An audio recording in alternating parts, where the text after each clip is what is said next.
All right, let's rock and roll. Katie, like we have so much content, like we're recording this so people will be able to jump in if they're jumping in late, but we have so much today. I think we need to just like roll into it. You guys, if you are on the call, we are so excited to have you live because we have some really cool guest speakers today. And those of you that are live with us today get to ask questions and be part of some really, really important conversations that are happening in our market today. So before we get to our guest speakers, Katie, you're going to lead us off with some pretty awesome announcements from the network. So I'm going to pass the baton to you, and then we'll introduce those speakers in a few minutes. Awesome. Thank you. So I'm going to start by introducing myself, and I'll tell you why in a second. I'm Katie Hardman. I'm the Chief Opportunity Officer for the Xperience Brokerage Network, which means I'm here to support all 4 of our market centers in bringing really cool things to you. And the reason I'm introducing myself is because we have 34 new family members since the last time that we all got together and had the state of the industry. So I wanted to officially welcome all 34 of you to the family. And I know we have a guest or a group of guests on the call that we are going to officially announce next time. Hi, McKillians. But this is who has joined our family in the last 30-ish days. So welcome. We're excited to have you. And on the theme of announcements, I want to officially also introduce some leaders from the network level, our local associate leadership councils. So here is the Keller Williams Sunset Corridor team, Heather and Katya and Stacy and Megan and Kimberly and Adriana. Thank you for leading our Keller Williams Sunset Corridor office.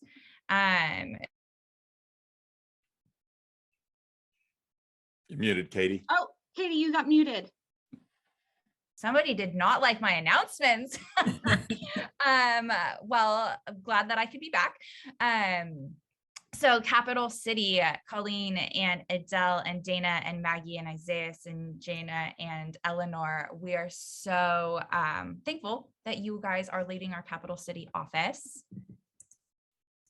Our Eugene Springfield office, Felicia, Corin, Dawn, Matt, Suda, Mara, and Amanda, thank you guys for being leaders in our office. We are honored to be leading with you. And last but definitely not least, Keller Williams Southern Oregon, Laura and Nate and Karli and Liz and Alicia, thank you guys for being leaders in our Southern office. And for the first year of our network's history, we also have put together a network ALC. So these are leaders from each of our offices who have raised their hand to lead at an even higher level and are serving on our network associate leadership council. So thank you to all of you who have raised your hand and who will be our partners in leadership and making decisions at the network level for 2022. We are honored and proud to be leading with you. And then we're just going to continue the leadership theme and talk about our leaders in production for January. So huge shout out to our January top agents in closed units. And if you're new to Keller Williams, the way that we categorize our production is by size of the group or the team. And so what a solo agent is one agent in production, one sales agent in production. A team is 2 or more agents in production, 2 sales agents in production, and then a group is 3 or more agents that are producing. So huge numbers for January. And what's amazing about this is January was, word on the street was January was a little bit slow. So not for these guys, not for these gals. So congratulations to our top agents in closed units. And then our top agents in closed volume, huge shout out. Rebecca, I want to know about this $11 million in closed volume. Huge shout out there. You took the #1 spot in all categories. So congratulations to, again, our solo, our team, and our group categories for having an amazing January. And now I want to give another leader the floor to announce some things that are coming in the realm of diversity, equity, and inclusion. So LaTasha, are you on the call? I am. Yay. Okay, so LaTasha is not only a leader in our network and at the Keller Williams Sunset Corridor office, but she is also our regional ambassador for DEI. So LaTasha, you've been sharing with the leaders in the region some really cool resources, some really cool information. Would you mind sharing some of that with our network? Absolutely. Thanks. I love that picture. So yeah, I just wanted to kind of talk about some of the upcoming trainings and that we have coming up in KW. One of the amazing things about being a Keller Williams agent is how much they care about DEI, and not just with words, with actions. And so they're empowering us to get the education and get comfortable with this language. And so these classes that are upcoming, I would encourage everybody to take them more than once if your schedule allows. So there is the Color of Real Estate, which Julia Lashay does, and that is going to be the next one, I believe is March 9th. And so that one you can register for now, and then the Unconscious Bias in Real Estate, February 23rd, 12 p.m. our time. So those are great. And they're very educational. They kind of just make you sit back and think about things like, what are microaggressions, and you might learn some things about maybe some of the things that you say or what you hear other people say and how that could be offensive to other people. Sometimes you don't know what you don't know. And so this is all about getting that information so that we can change the way we are interacting, so that we are a safe place for all people to be around us at all times. So I would encourage you to check those two things out. And then also the Oregon Realtors Diversity Committee is having our first annual Fair Housing Summit. And that's going to be tomorrow from 9 to 12. You will get 3 hours of CE. It is $25.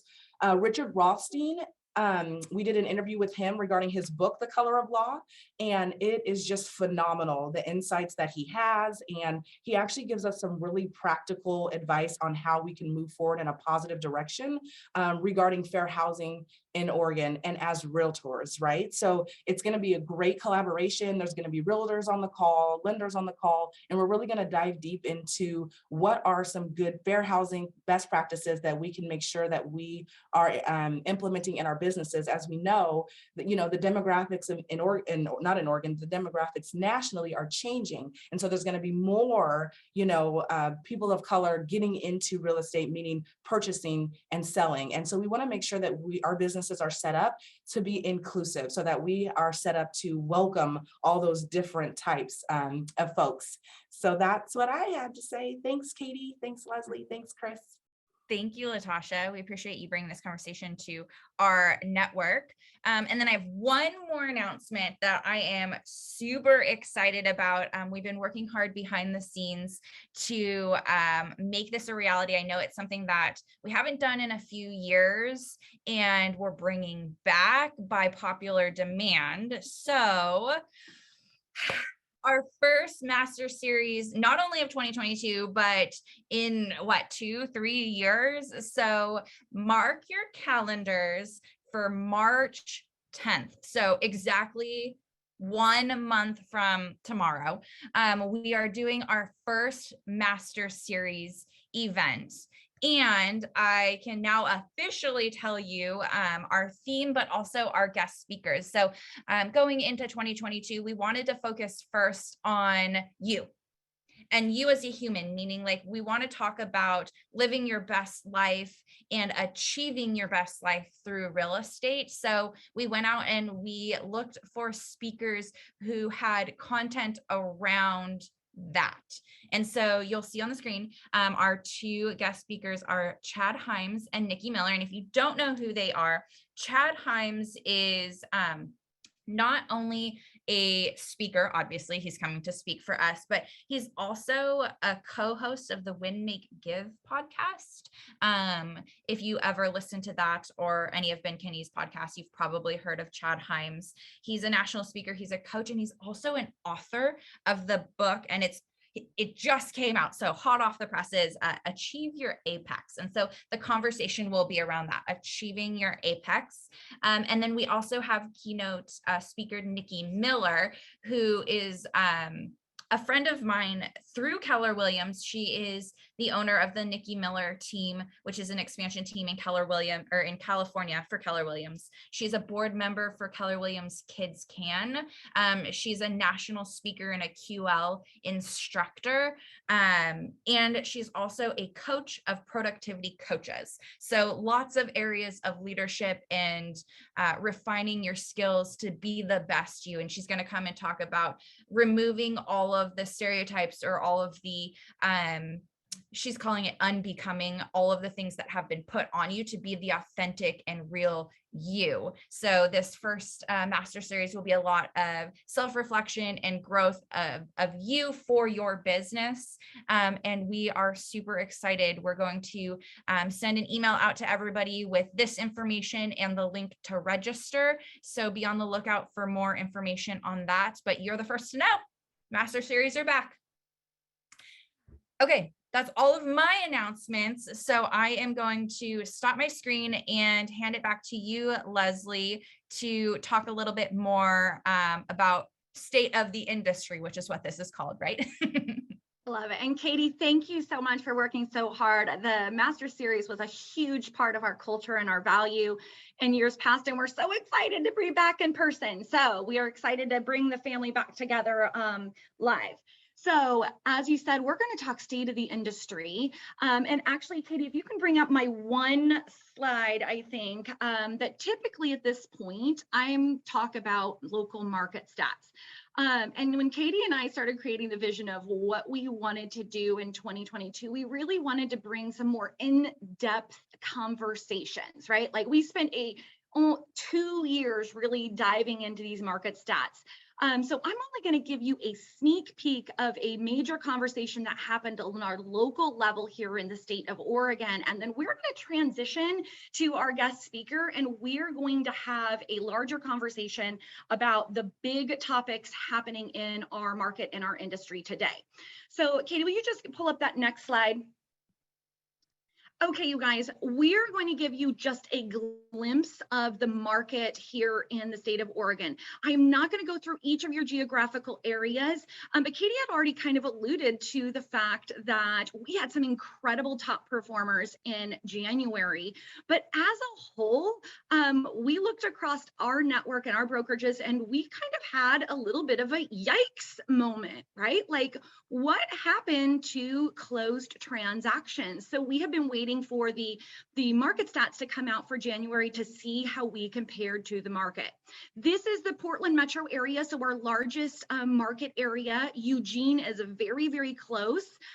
So of course you're going to want to pull these stats for your local area, but the big topic on the board is I'm going to go right down to January over January new listings. We're down 10% from January 2022 over 2021. Okay, we know that inventory continues to be a challenge, right? And with our inventory down, we also have that low pending. But what I want to show you is, hold on, this previous month closed transactions, you guys, negative 28% closed transactions in the RMLS and in our Portland metro area. Now, this is just a quick snippet because if you are in Eugene, the unit count for closed transactions was actually negative 34% for the entire market area. So now, I don't want this to be a conversation of, whew, I'm not the only one that was down in closed transactions. We didn't wake up every day to be average, but we just want to give you some context to what's happening in the market at large so you can have conversations with your consumers, with your clients. So we just wanted to say, yes, indeed, the numbers did come out and they are shockingly low. Now, why are closed transactions down so much? Well, if we went back to those listing inventories or those listings taken in December, what happened, you guys? Anybody remember? Yeah. Not just no listings, right? I mean, this day in January, almost every realtor that I know posted a stat that said the lowest inventory levels ever seen in the state of Oregon, right? When we went drop down across the state to 0.6 months of inventory in December, guys, what happens in December is showing up in January, and well, it'll be interesting to see what happens in February, right? Those activities of 30, 60, 90 days ago are showing up on the board today. So big conversation always is, she who controls the listings controls the market. Sorry, gentlemen, I always change that to the feminine, but whoever controls the listings controls the market. The conversation is listings, listings, listings, and this will just give you maybe an insight to what may have shown up in your business as well. Whew. All right, you guys, check out your own local market stats so you can be the economist of choice and the master of these stats to guide and advise your clients as we navigate this. All right, Katie, you can pull that down. You know, I love talking numbers, but let's have some big conversations.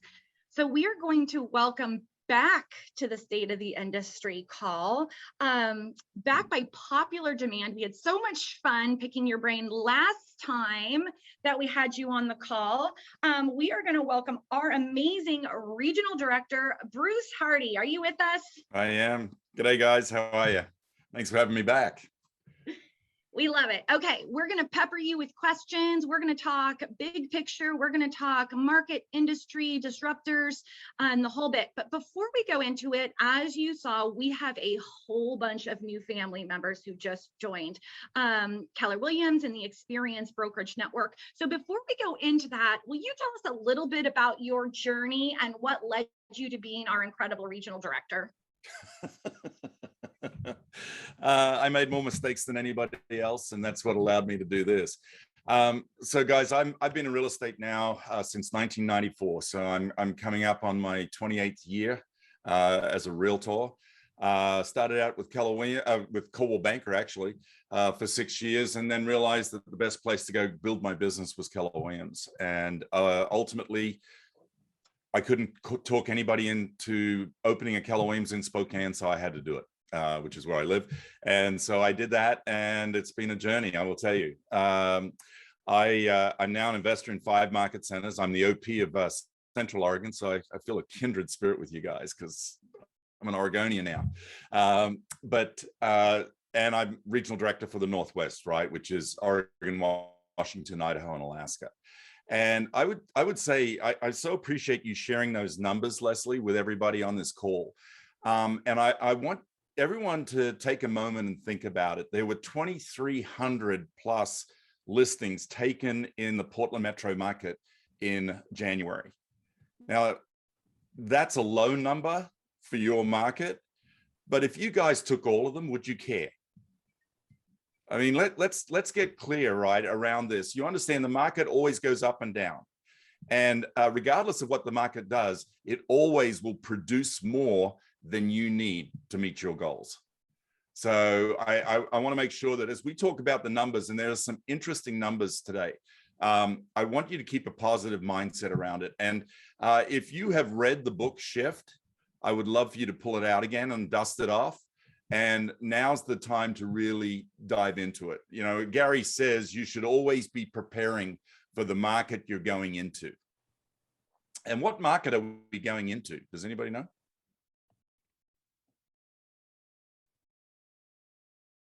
In the chat, anybody?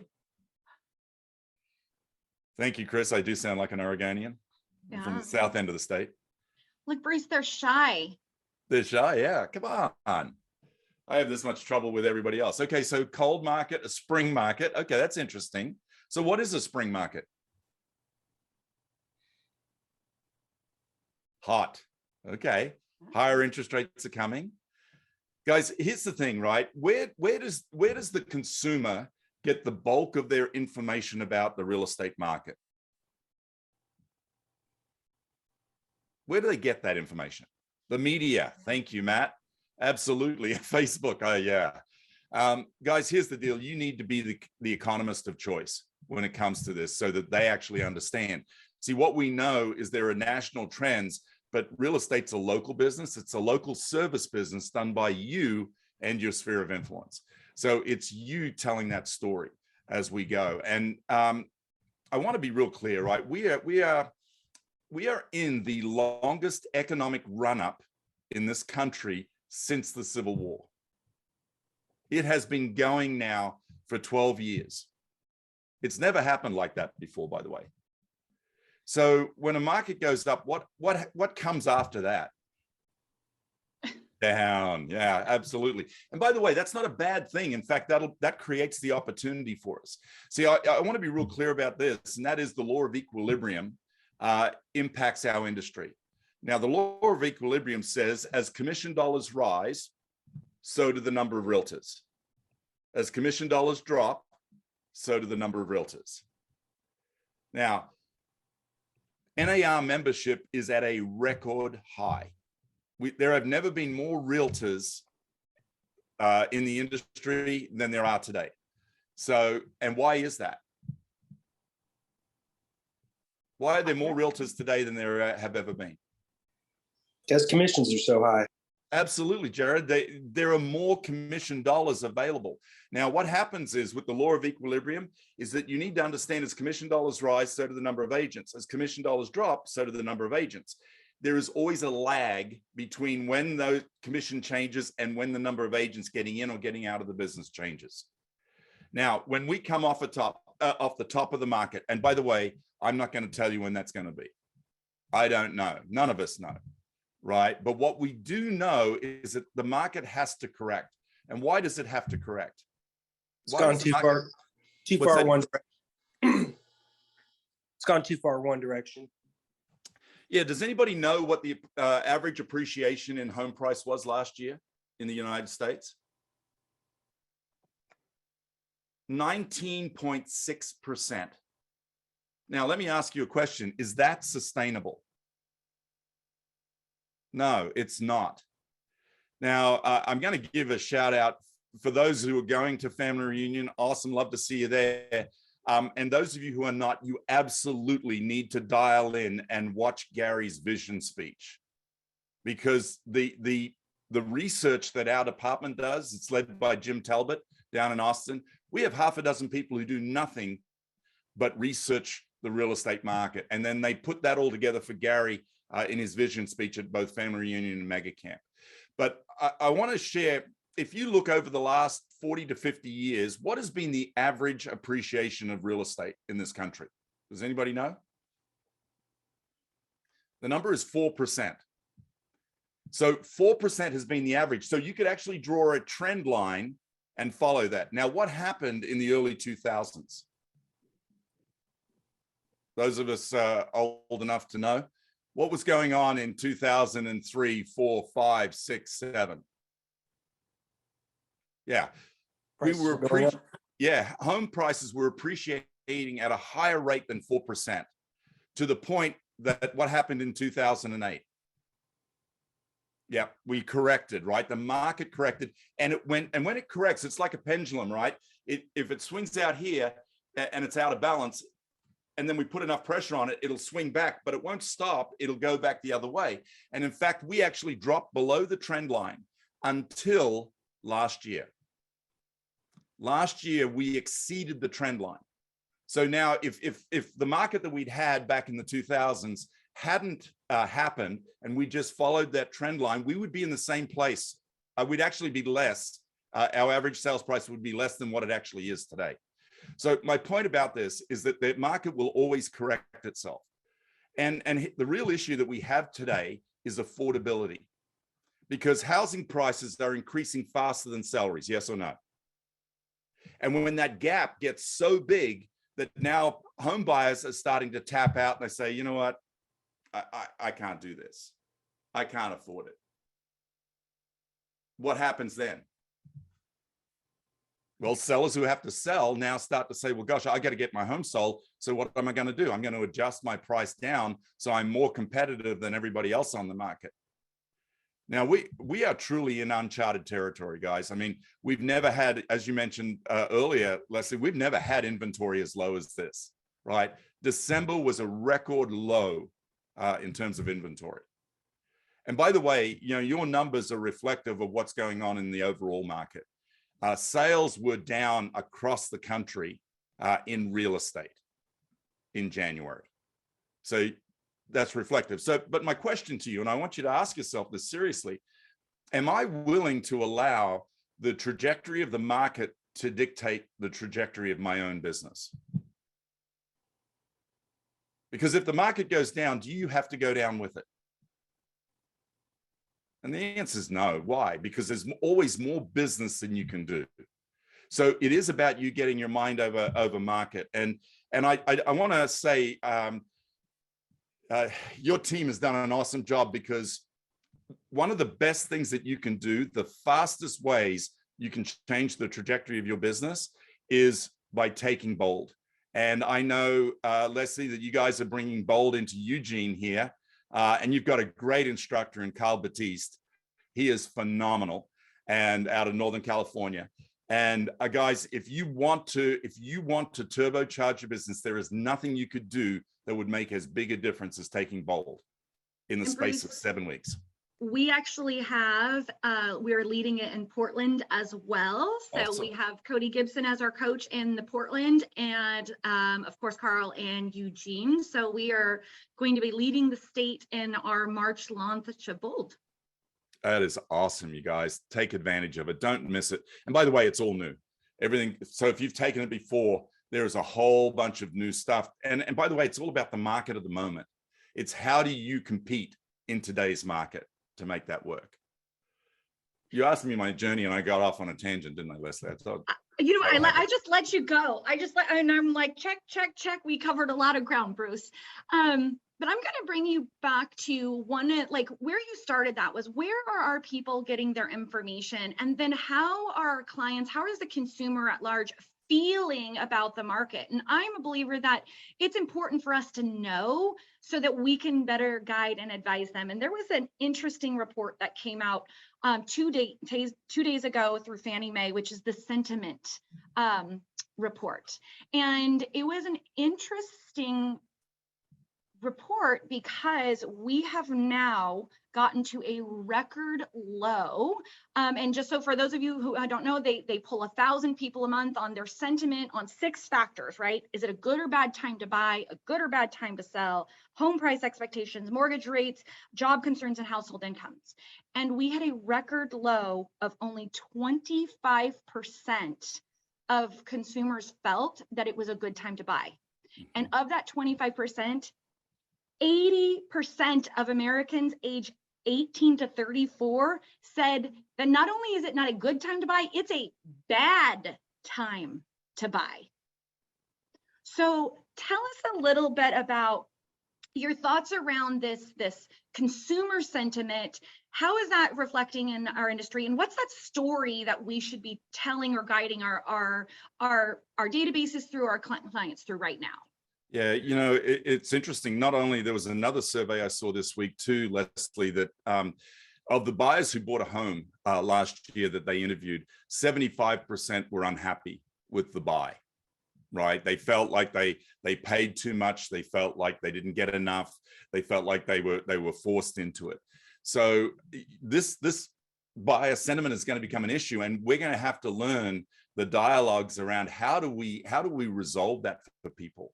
And is it a bad time to buy? Do you believe it's a bad time to buy? Well, and of course, the answer is it depends, right? I mean, if you're going to buy a house and you expect to sell it in 2 years, it might be. I mean, we know that the market's up, but the truth is, if you're going to hang on to your real estate for any length of time, ultimately the market will make you whole, ultimately. Now, one of the challenges, not only is housing prices up, but so are rentals. In fact, in the majority of the largest 100 cities, or that would include Portland, rents are now more expensive than purchasing a home. So what do you take away from that? Well, I take away two things. One is, if I'm an investor, now's a great time for me to buy additional investment real estate, right? Can you make properties cash flow in this market? Yes. And I have to tell you, it's fascinating for me because I'm actually looking to purchase a property in Bend, and Bend has seen appreciation through the roof. And yet we can still make them cash flow. So understand from an investor standpoint, what about from a from a consumer's standpoint? And that would be, hey, you know what? Rents are really expensive. Let's figure out how we can get you into a house. And I had the pleasure yesterday. So you may not know, but I actually do a weekly podcast. It's called The Real Look. And we actually interview agents from around the region. I see you, Aubrey. You were one of our most recent interviews. Thank you for doing that, sharing your wisdom with everybody.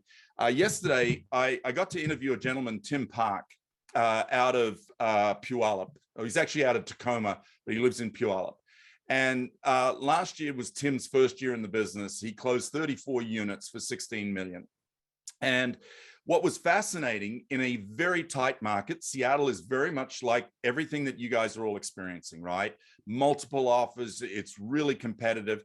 The bulk of his 34, actually, he did 8 listings and 26 buyers. But the bulk of his buyers were first-time home buyers who needed down payment assistance. They needed bond programs, and VA buyers. Now, think about that. When you're coming into a competitive situation, having to finance somebody with down payment assistance or a VA where the seller has to pay their closing costs, how do you win the deal when you're competing with cash buyers? Here's a young man whose first year in the business closed 26 deals, working that piece of the market and making it happen and putting his people into homes. By the way, the secret was building relationships with other realtors. See, if you're coming from a win-win situation, if you focus on the win-win and you say, well, okay, in order for me to get to a win-win, I have to know what the win is on the other side. And then how can we help each other do that? So his approach has been to go build relationships with all the other realtors in his market. So when he comes in and presents an offer, that relationship is the extra oomph that gets his deal over the finish line. So I want to be real clear about this. The market is tough. There's no doubt about it. You're going to have to learn how to educate the consumer on why now is a good time to buy. Bruce, let's go a little bit into, because there is some other news around new construction starts, right? Like whether we're talking about consumer confidence, whether we're talking about the cost of rentals, the affordability of housing, really one of those lead measures that we've discussed is new construction starts, right? Some stats that came out, right? Like some of us feel like, oh, we've got some relief. December racked up the highest new construction start in 9 months. Right? But I want to talk a little bit about the makeup of that new construction start, because the other flip side of that is of those new construction starts, only 7% of them were entry level or first time home buyer focused homes. Absolutely. So tell us a little bit about how new construction starts is going to impact largely our residential markets. Absolutely. So guys, I'll give you a little more context around that. So the big shift in 2008, right? 2008 to 2010. For those of you who were in the business, hope I didn't give you PTSD. But here's the deal. It was a bloodbath. It was a bloodbath in our industry and in the construction industry. In fact, a lot of builders went out of business. They went broke and got out of the business. And in fact, the builders started coming back again after 2010. But they didn't all come back. A lot had found other jobs. In fact, a lot turned into realtors. But what was interesting about it is that since 2010, as an industry, the home building industry has building about 500,000 homes a year less than we actually need to meet the demand. Now you fast forward 10, 11 years, and what you realize is we're about 5.5 million homes short of what we need to house our population. Now, as Leslie said, home starts, right, which is new construction, actually starting the foundation, getting the homes up, was at a record high in December. The problem, however, was that record high was in multifamily construction. See, the Home Building Association looks at not only single family, but they look at multifamily. So that would include duplexes, triplexes, fourplexes, apartment complexes. So what you realize is that actually single family home starts actually dropped. And what we saw was multifamily increasing at over 11%. So as Leslie said, we're not getting relief from the home builders in terms of them adding more inventory to the market. Now, and by the way, just that jogs a thought to me, because we're going to talk about this, Leslie, right? What is KW doing to help our agents as we go forward? And I want to share with you that we believe segments and specialization is going to be one of your secret superpowers. And one of the segments that has launched this year is KW New Homes. And one of the things about KW New Homes is they actually have a training curriculum that teaches you how to sell new home inventory, new construction. And by the way, that is a different skill set than selling resale housing.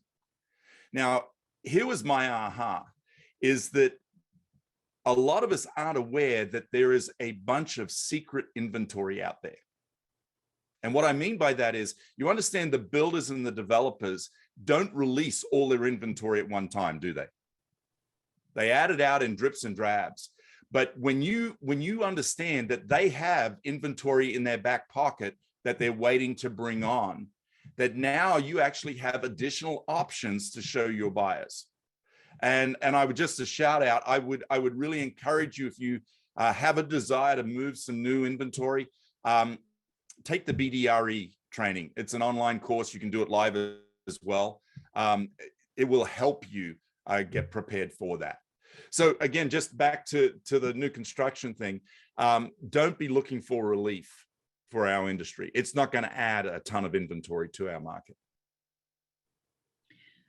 Yeah. So Bruce, we've talked a lot about, guys, we do not want to be pessimistic on this call. We are bringing you reality, and we also want to give you solutions so that you can stay on the forefront. So let's talk about that. What's happening as disruptors in our industry that we should be aware of, and how is Keller Williams? We talked a little bit about family reunion, some of the education piece. We talked about at least one of those opportunities that Keller Williams is bringing. What are you the most excited about right now that Keller Williams is bringing to our agents to help them with all this disruption? Yeah, guys, well, let's talk about disruption. What disruption? Understand that there is a race right now. There is a race to create the end-to-end platform for the consumer, right? And we think of it and we use 4 letters, right?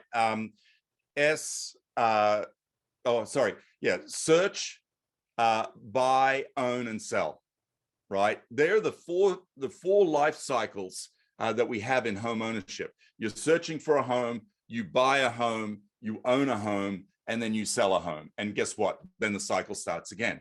So understand that there are a tremendous number of players, not just real estate companies, but people who are looking at the industry, at the real estate industry, and saying, how can we provide that, right? How can we provide a great search experience, a great buy experience, an ownership experience, and then a great selling experience? By the way, so let's break it down.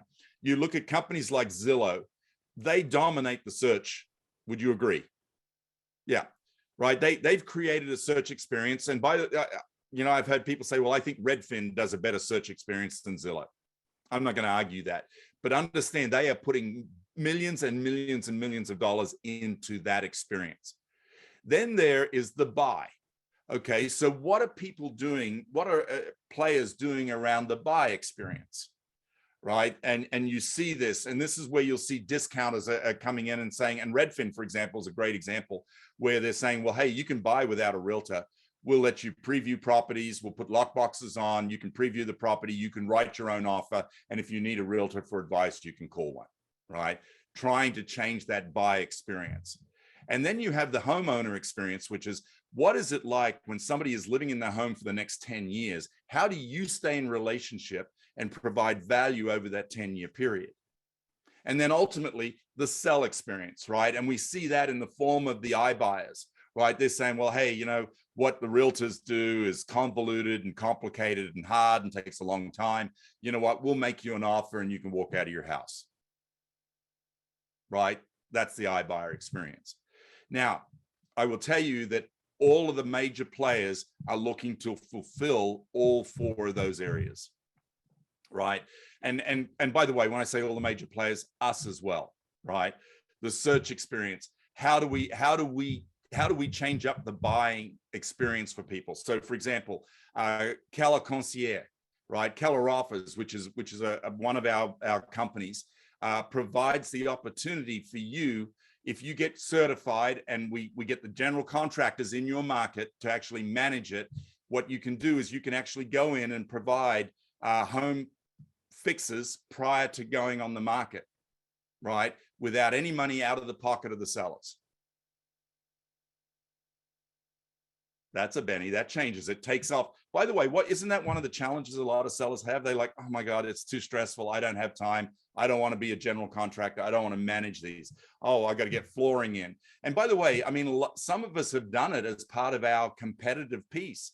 Aubrey, I would say you're a great example of that, of somebody who's gone and said, look, what can I do utilizing the vendors that I'm in relationship with to help make this happen?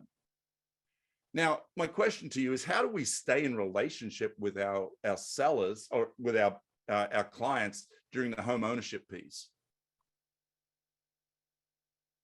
Over that 10-year period, how do you add value?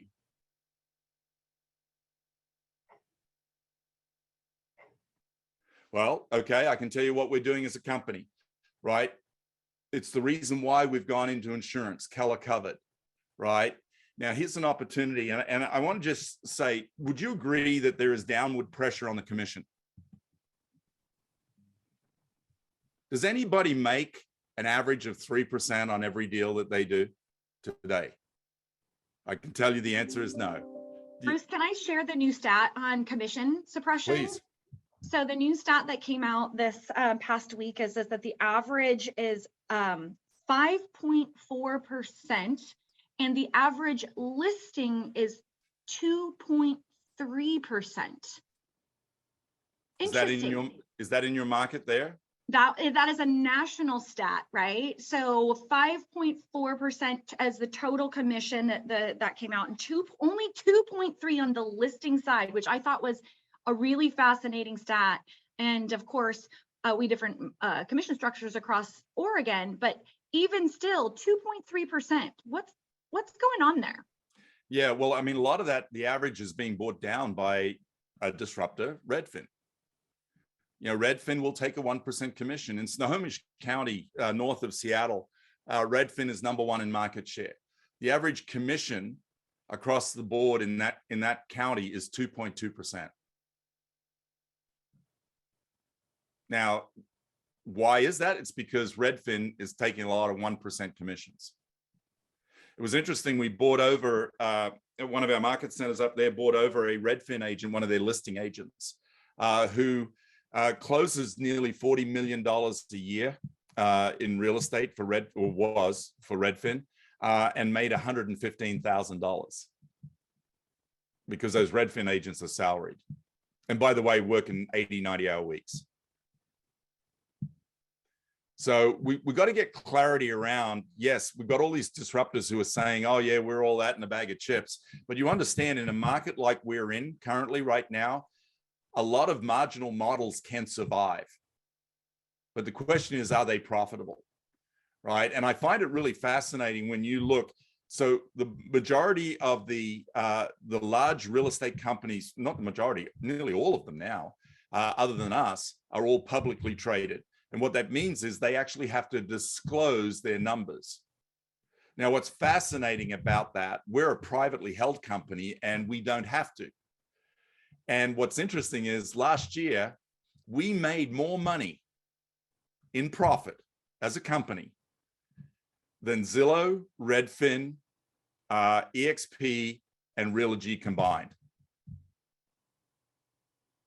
And I'm not even throwing in Compass because they lost a whole bunch of money too. Right? So guys, think about this.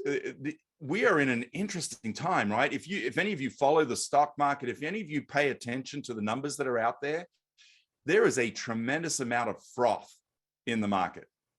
It is a very frothy place. And for whatever reason now, everybody is focused on growth. Growth of the company is what gives the company value. But this reminds me of back in the early 2000s and the late 1990s, mid 1990s, when we had the dot-com bubble, and people were saying, "Oh, you know what? The old fundamentals don't matter anymore."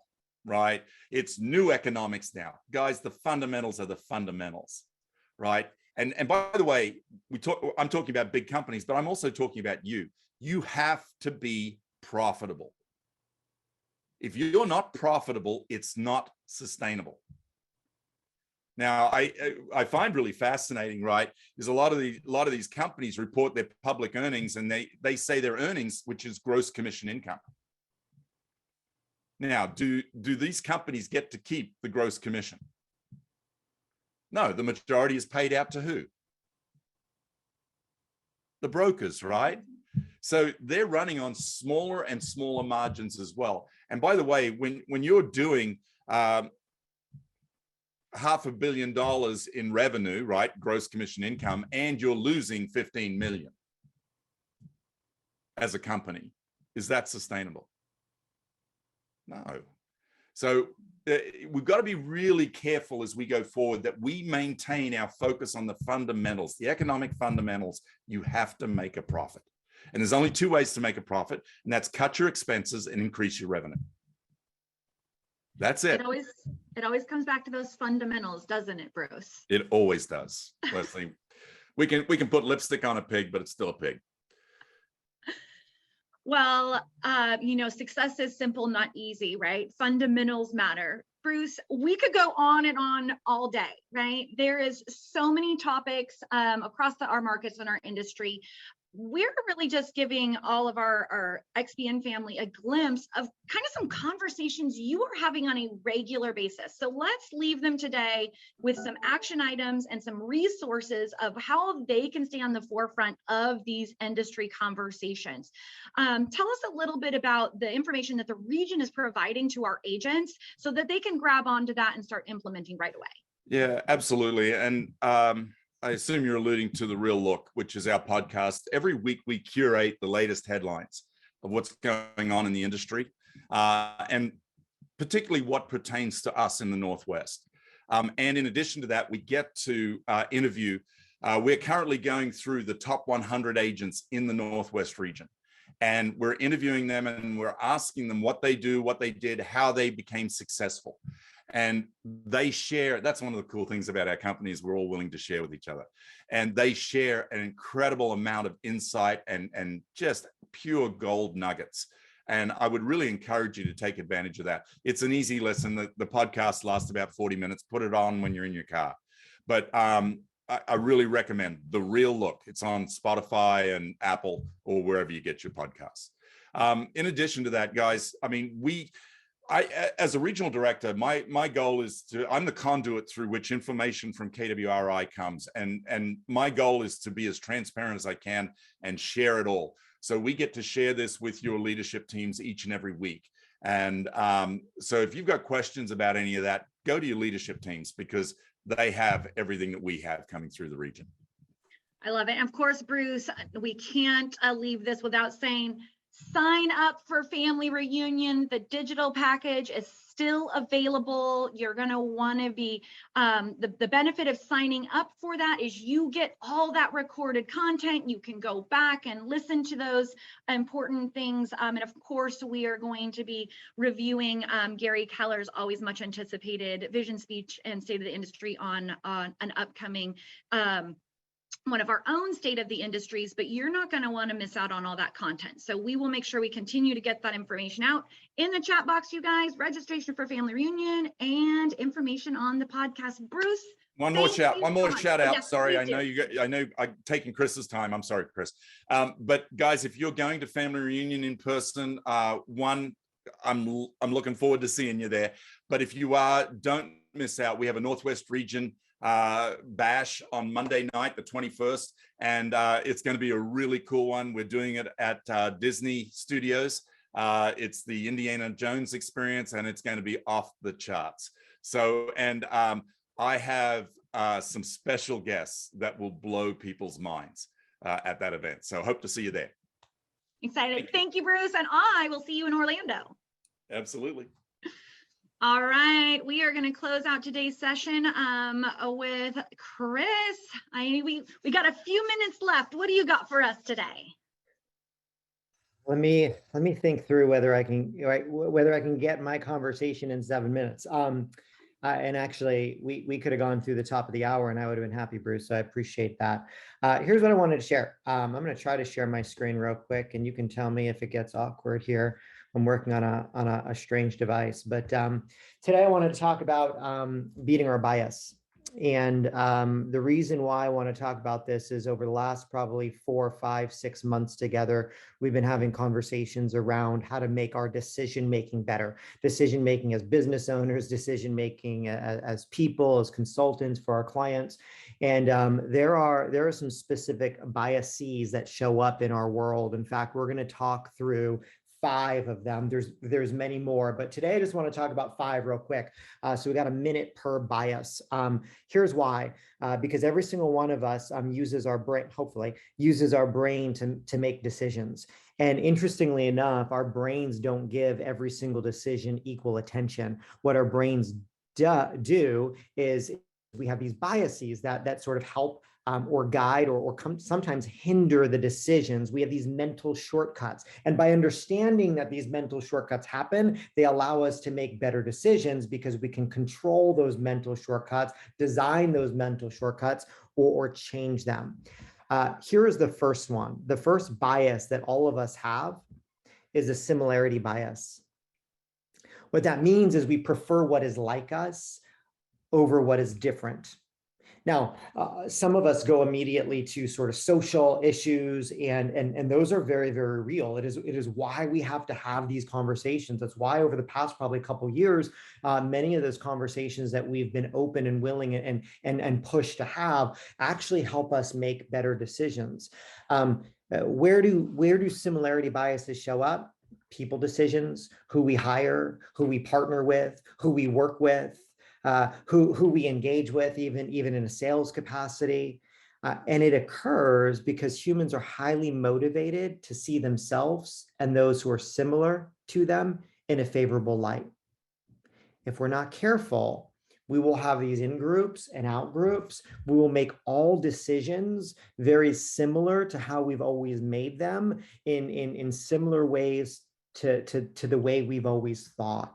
It is why bringing different people together from different areas, it's why the network becomes more and more powerful as we have conversations. It's why masterminds are different than classes or teaching. And it's why it's important for us to make sure that we have different minds and different people in front of you each week and each month. Similarity bias is real, and we have to be careful that we don't look to make decisions. This happens a lot where people say, gosh, I don't know about me bringing on that person. We're so different. Or we like to hire agents that act like us, look like us, talk like us, right? We behave like us. It's a similarity bias. Bias number 2 is an expedience bias. We prefer to act quickly rather than take time. Yeah, me too. Like we all do. Humans have an built-in need for certainty, to know what's going to happen. And so if we can make decisions quicker to eliminate uncertainty, we do. Now the downside of that is this tendency to rush to judgment without considering all the facts, right? So we have this expedience bias when a decision shows up, like we just want to knock it out, we just want to move on, we just want to make that decision. And that actually oftentimes causes poor decisions. So maybe this isn't you, but most people will have an expedience bias. Third is an experience bias. This one could be renamed the stubbornness bias, truly. We take our perception to be the objective truth. Like, well, this has happened to me before, so this is what's going to happen. Or I've done this before, so this is the right way to do it. We envision ourselves as the star of our own show. But interestingly enough, other people see the world slightly differently than we do, right? So the experience bias, although experience is awesome, right? And we come to the table with this level of experience in this situation. If we're not careful, we will make all decisions based on past experience. And we fail to remember the fact that there's such a thing as an experience bias. So how do we avoid that? Well, building in systems for collaboration, building in systems to get other people's opinion on our decision that we're about to make, building in systems to share perspective, building in systems to reframe situations. We talked about mental models a few months back, if you remember. That very much is to eliminate this experience bias. Bias number 4 is the distance bias. We prefer what is closer over what's farther away. This happens more and more. In fact, let me get super granular on this one. The further away from a decision we are, or further away from the actual activity we are, as our business grows and our business gets built and we have other people in our world, we may have a distance bias. Like it's easy for us to make a decision right here because it's our decision immediately affects this person or this activity. But then we don't really look down the path and say, well, what's going to happen 2 steps further, 4 steps further, 7 steps further? Be careful. Be careful that we don't make decisions around a distance bias, or that we're unwilling to have conversations with perhaps people that are further away from this situation. And the last bias, and clearly I'm blitzing through these, but the last bias is a safety bias. We protect against loss more than we seek out gain. We do this with our time. We do this with our money. We do this with our energy. We do this with fear. Safety bias refers to the all too human tendency to avoid loss. We've actually on this call talked about different studies that have been done that show that people prefer not to lose money even more than we'd prefer to gain money. If you remember, we talked about studies in saving money. We talked about studies in taking risk. In other words, bad is stronger than good. And sometimes that shows up in our business. Well, I'm not willing to make that call. I'm not willing to do that activity. I'm not willing to take on that fear of loss, of acceptance, loss of that rejection is loss. Safety biases slow down decision-making and hold back healthy forms of risk-taking. So one way to avoid that is just getting some distance between us and that decision. Right? Imagining a past self already having made the choice. What does that look like? How do we weaken their perception of loss? So as we think about decision making and we think about biases that we have, and we'll send out this data in these slides, but similarity bias, be careful. Be careful that we don't begin preferring what is like us over what is different than us as a company, as an individual, as a collaborator. Be careful that we don't have an expedience bias. We just want to make quick decisions. Like, let's just get this done. Let's move let's rush to judgment. Be careful that we don't use our experience or what we believe to be true as sort of the sort of filter that we make all decisions through. Remember, that's stubbornness. We like to say we're committed to something, but oftentimes that's an experience bias.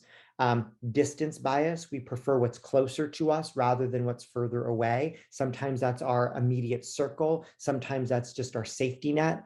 And then the last bias that we have to sort of recognize that we have is this safety bias.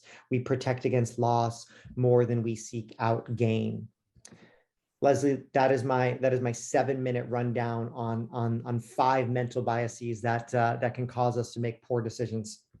You crushed it. Thank you. And you guys, thank you for staying a couple of minutes extra. Thank you to our incredible leaders who contributed today. Thank you to our agents for joining us. We will see you next month, same time, same place. Hopefully we will see some of you at Family Reunion. If you're in Salem today, hello. I will also see you in Sunset. You guys have a powerful day.